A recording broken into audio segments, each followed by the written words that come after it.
Hey guys, good morning. আজ ছুটির দিন, বাড়িতে আছি। তো বাড়িতে কিছু কাজকর্মর প্রোগ্রাম করে রেখেছিলাম, সে কাজকর্ম একটা একটা করে আজ করবো। তার মধ্যে একটা অন্যতম কাজ হচ্ছে এই যে গাছ দুটো আছে, এই গাছ দুটোর ঝান্ডাগুলো লাগানো ছিল, ঝান্ডাগুলো নষ্ট হয়ে গেছে, রোদে জলেতে নষ্ট হয়ে গেছে। তো ঝান্ডাগুলো চেঞ্জ করবো।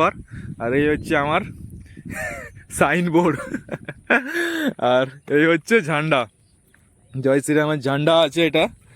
এই জয় শ্রীরামের ঝান্ডাটা এখানে লাগাবো।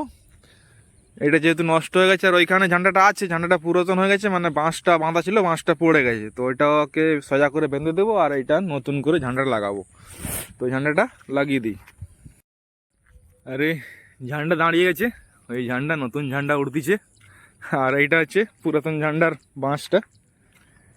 এটাকে দুটো ঝান্ডা দুরকম হওয়ার কারণ হচ্ছে, এটা হচ্ছে লক্ষ্মী মা, মানে বট গাছটা লক্ষ্মী মা, তার জন্য ওই মাতা সন্তোষী মাতার ছবিটা দেওয়া আছে।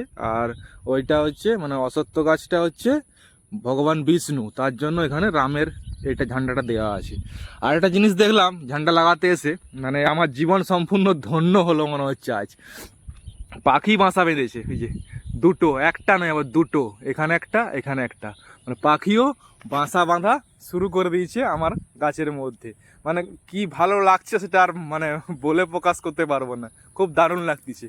তো এটাই চাইছিলাম যে এর গোড়াতে মানুষ বসবে, এর ডালে পাখি বাসা করবে, এটাই আমি চাইছিলাম। তো সেটা আমার স্বপ্নটা সফল হলো। ঠান্ডা পড়েছে, ওস পড়তিছে, মানে কুয়াশা পড়তিছে, তার জন্য ঠান্ডা লেগে গেছে। এই যে কানপট্টি বাঁধা আছে, গলার আওয়াজও চেঞ্জ হয়ে গেছে, সর্দি লেগে গেছে।